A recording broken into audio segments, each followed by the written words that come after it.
Hey guys, welcome back to another channel of CEO Detailers. My name is Chris and I'm the owner and CEO of Aqua Washes. And today we are going to talk about the do's and don'ts of hiring employees. So, for the people who don't know, how long have you been detailing? Yeah, so we've been in business for 6 years now. When did you hire your first employee? Do you remember? Yeah, no, we hired our first employee, I would say, right off the bat. It was one of our family friends. So one thing I know about a lot of detailers is they don't know when to hire employees. What advice do you have for them? Yeah, I would recommend to start hiring employees once your work is heavy enough that you can't do it yourself. We kind of hired thinking we were, brand new business idea, you know, it's gonna blow up and we need people right away. I would have gotten clientele first and then started hiring people. All right, man, so how do you find your employees? Yeah, so normally we try kind of a bunch of different avenues where it comes from Indeed, posting on Instagram, letting our current employees tell their friends and family or something, hoping, you know, they have the same work ethic as them, and yeah, just kind of trying to spread the word around. So any way possible, try to hire. Exactly, yeah. You always want to make sure you hire the right kind of person though. You don't want to waste too much time and energy training someone that's just not going to be the right fit, you know? So talking about the right fit, what are some key requirements you look into to see if that person is going to join your team?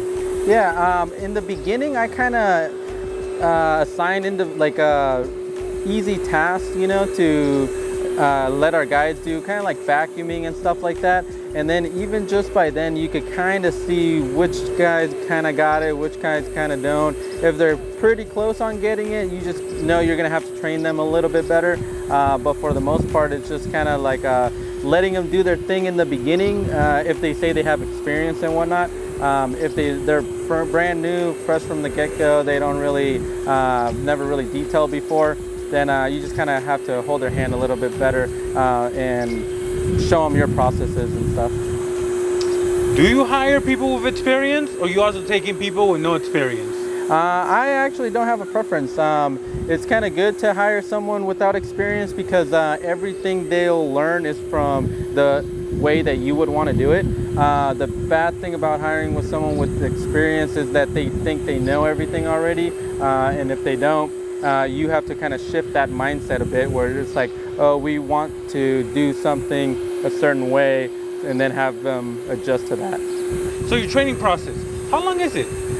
Training usually takes about a month and a half. There's been times where, you know, it took 2 months and stuff, but normally we will not let someone go out on their own until they're not ready, whether that's customer service skills, making sure the car looks completely clean inside and out, and making sure they know how to work their schedule and the phones and stuff like that with timing. Now, you find somebody, then they come in for training. Do you think you know right away if they're gonna make it or not? Or you give them a little bit more wiggle room?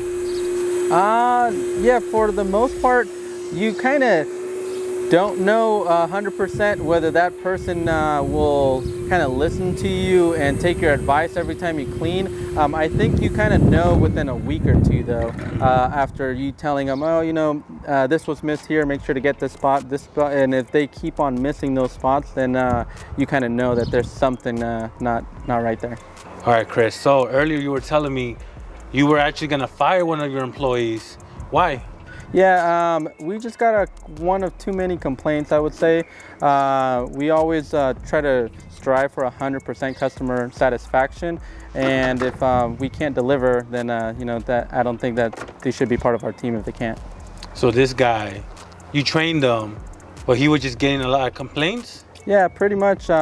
We ran the whole process with them, you know, try to help him out in the sense of like showing up sometimes to his washes and whatnot. But even then, it just something just didn't click and stuff. Maybe it just wasn't for him. And if you're not really paying attention to detail in this industry, then it's pretty hard to keep a customer happy. Got it. Now, everybody pays their employees differently, per job, per day, percentage. what do you think is the best way to pay your employees? Yeah, I think it's better to pay per job, but I pay my guys per job broken down in an hourly rate. That way they can never go under minimum wage or anything, because you don't want to do that. You always want to make sure you give them enough time to complete their whole task, and take breaks in between if they have to, but at the same time you want to make sure to let them know that they're on a strict schedule, so they have customers not back to back. You want to make sure that a certain kind of wash takes a certain amount of time, and then yeah, go from there. Got you. So you have several vans, several employees, and you actually send out employees by themselves to jobs. How do you know they're doing a great quality work? Yeah, so we have a pretty good software. We actually have a mobile app that people could download on their iPhone or on their Android phone, where they book the washes and stuff. Along with all that, it has a feedback at the end that after they close out the wash, the customer gets a email or a text message pretty much sent that says, rate your service, and then every single time we get a review. Oh, got it. All right, man. So last question is, let's say there's somebody out there who started a detailing business. They're getting a lot of work. It's becoming overwhelming. Who should their first hire be? Yeah, I would recommend someone to hire someone that they don't personally know, if they can. If they have 100% trust, on someone that is a close family member or something, then it's great. But there's always going to be little issues, I think, that arise with any kind of employee, but a lot of them could be avoided by not having it be a certain individual that's really close to your family.